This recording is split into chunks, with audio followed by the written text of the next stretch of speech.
Mikey Morada may ibinalgar tungkol kay Paul Soriano.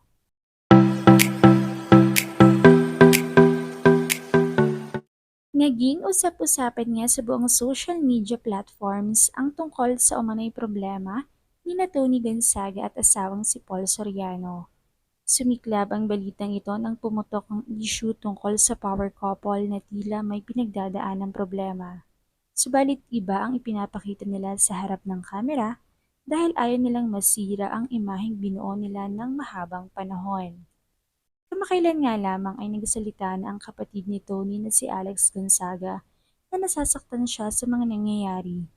Hindi na sana siya magsasalita at tutulungan na lang ang kanyang pamilya na makamove on ng tahimik, subalit tila kailangan daw para matuldukan na ang isyong ito. Samantala, nito lamang ay nagsalita na rin ang asawa niyang si Mikey Morada na brother-in-law ni Tony Gonzaga. Aniya mabait niyang nakilala si Paul Soriano. Hindi niya ito kinakitaan na may gagawing hindi maganda. Ginagawa pa nga niya itong modelo kung paano maging mabuting asawa. Subalit tila nga sa mga pangyayari ay minsan nakakalimutan ang pangako na yon.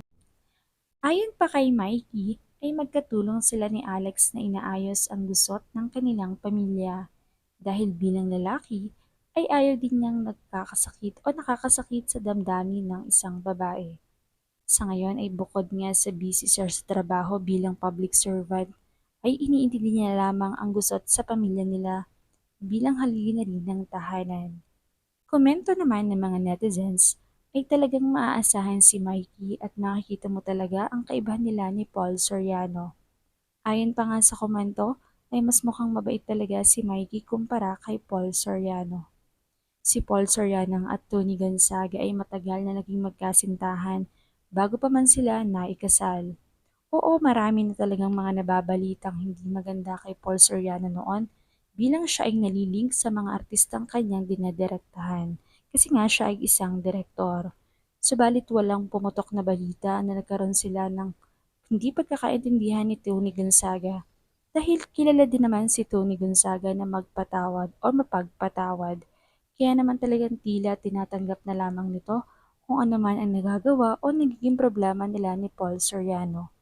Subalit sa puntong ito ay talagang hindi na nga maiwasan na magtanong o magtaka ang mga netizens kung ano nga ba ang tunay na kwento sa likod ng kanilang relasyon. Dahil maaring magandang ipinapakita nila sa camera, mga posts sa social media.